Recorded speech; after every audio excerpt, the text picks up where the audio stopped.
严哥在底下装车。昨天晚上，严哥已经把轮子给装上去了。那我们来的时候呢，这个车架是被拆成一部分一部分，轮子，然后前面这个车架，还有后面的这个车架也全部都被拆出来了。这辆车严哥已经装好了，已经差不多装完了。今天早上起来天气不错诶，我们以为今天会下雨是阴天，结果今天有出太阳，是一个非常好的开始。然后我们昨天晚上呢，回到住的地方，严哥已经把一些零零碎碎的零件已经把车装上了，车胎也打上气了。今天早上呢，只需要把车的主体部分给装上就好了。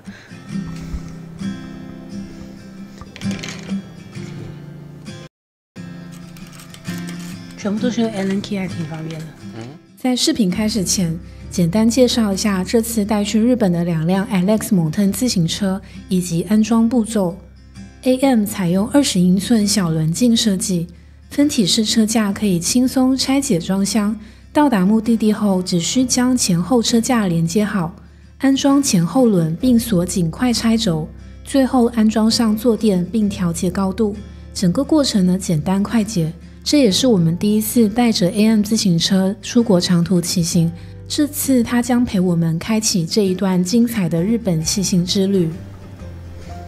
我们住的地方它有一个小小的庭院，然后这个庭院里面就放了一些工具啊，然后还有它晒的被子，所以我们就可以在这里拆箱，我们这里装车。然后等一下我们装完车了，我们的箱子呢也会储存在这边，它这边有这个行李存放处 luggage storage。然后到时候我们骑完了整个行程，最后一天呢会回来这个地方住，然后顺便取我们的行李。现在我要把我的行李全部装在这个旅行包上，这个是自行车的 touring bag， 会放在车的后座那边，有2个，所以我们会把所有的行李都放在我们的自行车后座上。那我们身上带的行李呢，就是我们这10多天需要用到的衣服啊，跟一些洗漱用品，东西不多，就是这么多而已，就这些。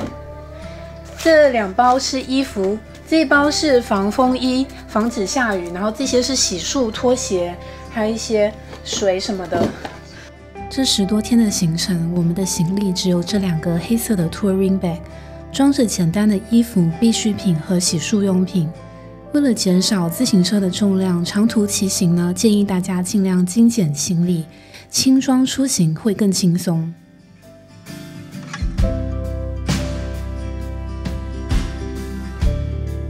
在日本骑行的路大部分会是在人行道和马路上，所以戴好安全头盔是非常重要的。准备好了，出门。我们今天的目标是去到哪里？相模原。萨嘎米哈拉，萨嘎米哈拉。我们今天是去到萨嘎米哈拉，大概多少公里？50，这么短吗？那不是一下就到了？对呀，我们今天就是尝试骑行，感觉脚一踩到脚踏就到了。一个哥哥了。OK， 走吧，终于可以出发了。搞了一早上装车。给大家介绍一下我们车上的装备。我们车上呢有码表、360相机，然后这是我的眼镜盒，然后一个水壶。这个车基本上就是这样啦。然后这个车上面呢有严哥的码表 Garmin 的，然后还有水壶跟2个车包，这就是我们所有的行李。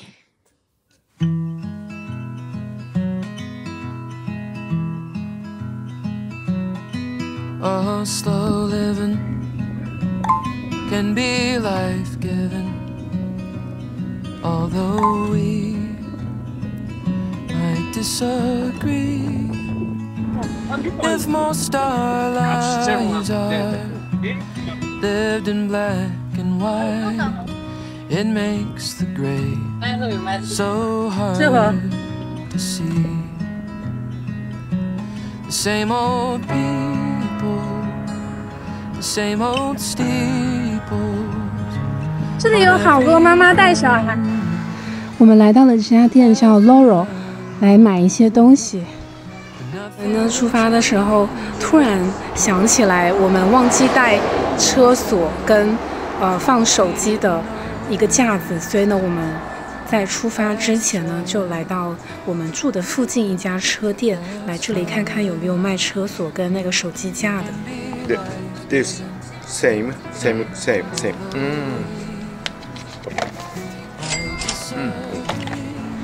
这家店看来都是卖 track 的车，还有公路车跟 mountain bike， 还有一些配件，真不错。还有卖锁，这个锁旅行用还挺不错的。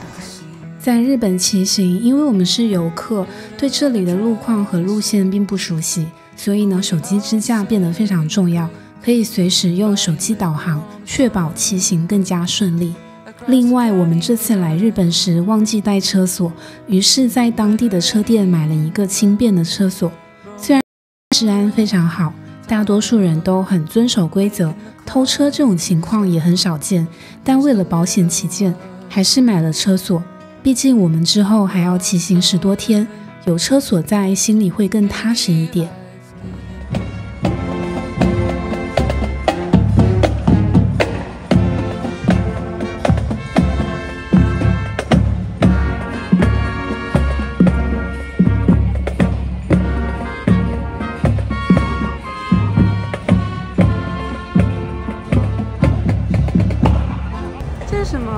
什么活动来的？特殊假期是感觉好像是什么警局在这里做什么游行，假期游行还是什么？我们现在是在日本桥这边，东京站附近。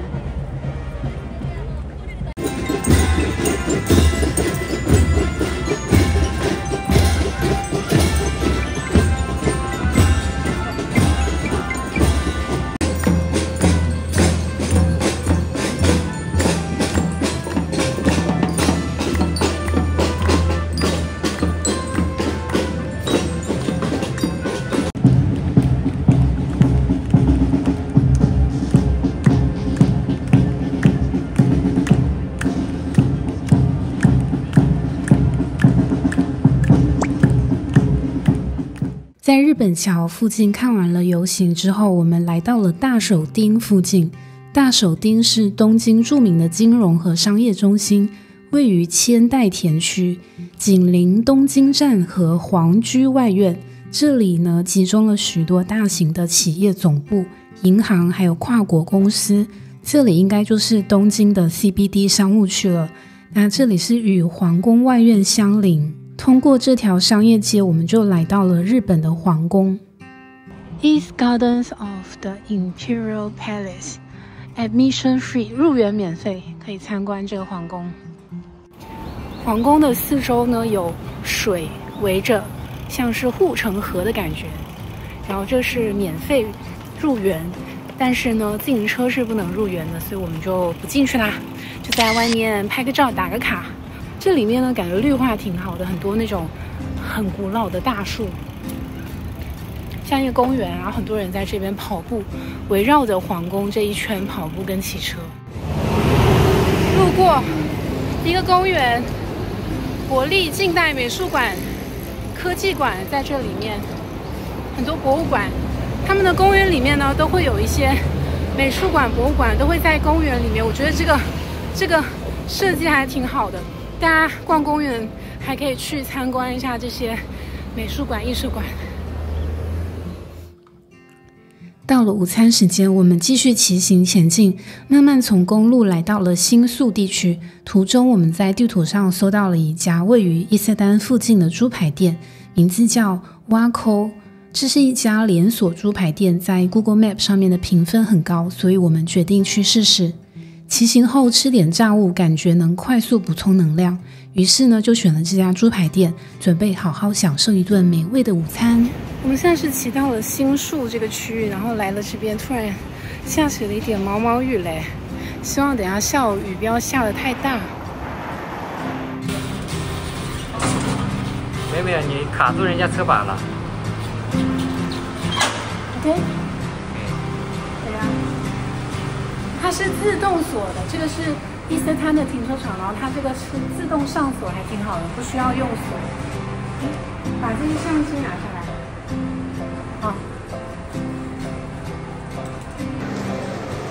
我们今天中午吃炸猪排，这家店呢是叫挖口，然后这个是在伊势滩这边一家店，还挺多人排队的。中午吃饭的时候，他们有这个英文的跟中文的 menu， 还挺不错的。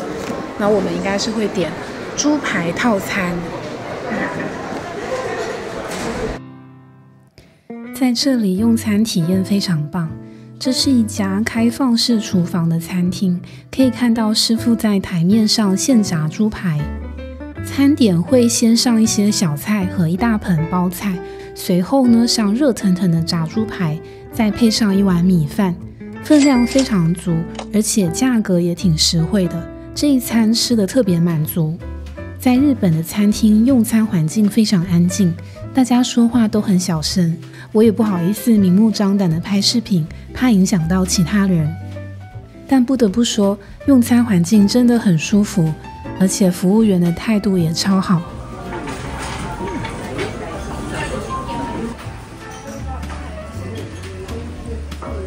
自行车精算机，这个是我们 parking， 它会算钱的。对，来吧。然后因为我们在伊势滩里面消费了超过5000块呢，就可以免费 parking。放进去。カードをお持ちの方はご使用ください。Okay. Yeah. はい。Thank you. ありがとう。はい、ありがとうございます。来呀，原来是用拉的。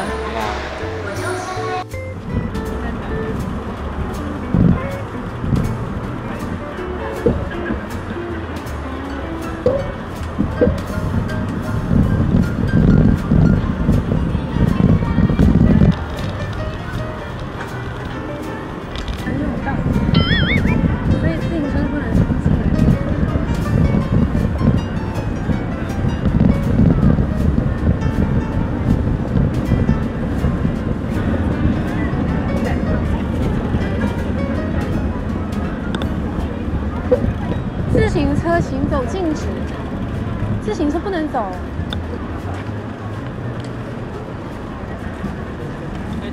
啊。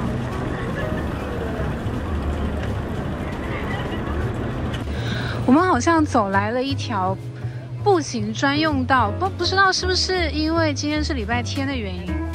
在新宿这边哦，开罚单了。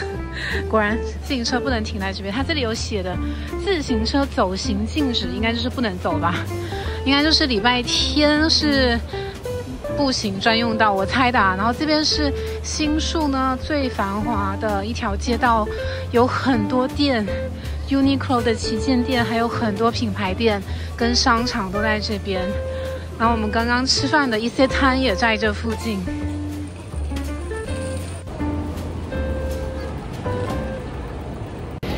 好多人哦，这里感觉这里真的是购物天堂，好多人，各种百货公司。我们看，我们可能等我们10号回到 Tokyo 的时候呢，应该会来这边逛一逛，买。今天从这里先经过探路。吃完午餐，我们从新宿出发，吃饱了饭后拥有了满满的能量，所以接下来的路程我们认真的骑行。今天的总行程大约有50公里，我们会骑到相模原市作为今天的休息点，因此从新宿到相模原这一段路，我们会专注在骑行上，尽量快速的完成这一段。大部分我们会骑在城市的马路上，车辆会比较多，但是只要遵守交通规则，其实并没有太大的危险性。日本的司机都非常注重交通安全，他们看到骑行者会主动避让，与我们保持安全距离。不过当骑到一些小街道时，由于街道较窄，我们会与车辆稍微贴得近一些，所以呢速度要放慢，慢慢的骑行到我们的终点。超大，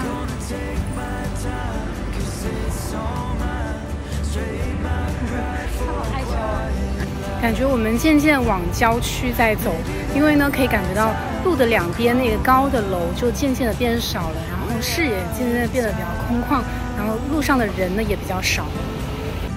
为什么4点这个天就感觉好像6、7点一样？这个天黑的也太快了。现在还是下午可是感觉就好像6、7点这样，马上就入夜的感觉。现在是日本的10月份，天气逐渐转凉，骑行的体感是非常舒适的。今天又是一个阴天，凉爽的天气让骑行更加轻松愉快。我们也放慢速度，一边骑行一边欣赏日本的街道。通过这种方式，可以更加贴近的体验日本的街道和氛围。这种慢骑行的方式让我们能够慢慢的感受风景，深入了解一座陌生的城市。这是我第一次来到日本，对周围的一切都充满了好奇。骑行的过程也给我充足的时间去观察和感受沿途的街景。这种慢慢骑行的方式，不仅让我们更贴近体验日本，还让旅程变得更加难忘和有趣。骑到了一个视野非常开阔的地方，旁边是一条河，然后我们是在河旁边的一个骑行步道上面骑，所以视野非常开阔。河旁边有好多在 camping 的朋友，估计他们有的是 overnight， 可能不是 overnight， 因为我没有看到有 overnight 的帐篷。活动好丰富，因为今天是礼拜天，所以呢，大家可能就是有空呢就跟朋友一起来河边 camping， 还有的在玩球啊、烧火、barbecue。日本的10月份天黑得很早，大约5点钟就能感受到天色逐渐变昏暗。这时候我们已经快骑到了今天的终点相模原市。最后这一段路我们骑过了一条长长的河边步道，路上没有大车，非常舒服。沿途还能看到很多人在跑步和骑车锻炼，风景也不错，可以欣赏到河流、矮山、绿地和河岸的美景。进入相模原市后，路边的路灯已经点亮了。这段路我们从白天骑到了黑夜。日本的一些小路路灯很暗，有些地方甚至没有路灯，所以晚上骑行最好自备后车灯，这样能让来往的车辆更容易注意到我们。在最后这一段路上，我们还小小的迷路了一下，因为在城乡路况比较复杂，有时跟着谷歌地图也会错过岔路口。我们花了一点时间才找到今晚的住宿地点。今晚的住宿是一间 motel， 日本有很多这样的 motel， 很方便，价格也很实惠。motel 自带一个开放式的停车场，周围有摄像头，相对来讲比较安全。我们把自行车停在停车场里，然后把车包和所有物品都带回房间，并用上刚买的车锁锁好车子，就结束了今天的骑行旅程啦。今天一共骑行53公里。OK， 到了今天晚上的住宿。今天我们骑了53公里。今天呢是第一天，是一个非常简单的骑行路线。我们是从 Tokyo 骑到相模原市 Sakamihara 这个地方，那总共是53公里，它很靠近 Hachioji 这个城市里面。然后今天的难易程度是简单。然后呢，今天我们因为早上呢花了很多时间在在 Tokyo 那边吃饭啊，还有找位子啊，还有找车店啊。出发的时候呢还装车，花了点时间，所以我们骑行的时间就是在吃完饭下午这个时间。明天第二天呢会比较 hardcore 一点，明天是骑到富士山的河口湖，所以明天我们会走山路。然后我们后2天的计划就是绕着富士山半圈，所以我们的骑行路线是可以望着富士山骑行的，风景应该是蛮美的。然后最近10月份呢，因为是日本的秋天，所以天气呢非常的凉爽，早上出门的时候很凉爽，然后下午有点阴天，不会特别的热，所以呢在10月份来日本骑行呢是一个非常舒适的季节。然后我发现呢，就是只要离开了东京这个城市、这个市区里面，它的住房，像我们今天晚上住的这个住房要比昨天的便宜，而且比昨天的好太多了。这个 standard 简直太好了，它是 hotel 的 standard， 什么都有。昨天那个是民房的那种，像民宿一样，像 Airbnb 一样那种感觉。下雨了，刚刚在酒店跟那个酒店的前台借了一把雨伞，然后现在就是走路去吃烤肉。下雨了，不知道明天要怎么骑啊？希望明天早上不要下好了。下雨就很难骑了，明天又是一个很长的距离。晚餐我们在motel附近随便找了一家烤肉店吃饭，因为这里是一个小城市，晚上比较安静，许多店都已经关门了。再加上今天晚上下雨，路上人也很少，所以我们就近选择了这家店。No, we don't have reservation. No reservation. Two people. 店里的服务员看起来并不是日本本地人，好像只会讲日语，英文也听不太懂，所以点餐时我们只能比手画脚，搭配一些简单的翻译。其实在日本点餐最方便的方法就是用手机翻译菜单，然后只给服务员看自己想点的菜品。这家烤肉店有点像韩式和日式风格的结合，我们点了牛舌和一些和牛，简单吃了一顿。骑行之后吃一顿烤肉真的特别舒服，刚好能补充油脂和蛋白质，而烤肉配啤酒更是我们每次骑行后必不可少的放松节目。吃完瞬间恢复了能量。我是倪妮江，喜欢从生活中发现美的感动。如果你喜欢这支视频，请关注我的频道，我会在每周定期更新视频，记得点赞转发，打开小铃铛哦。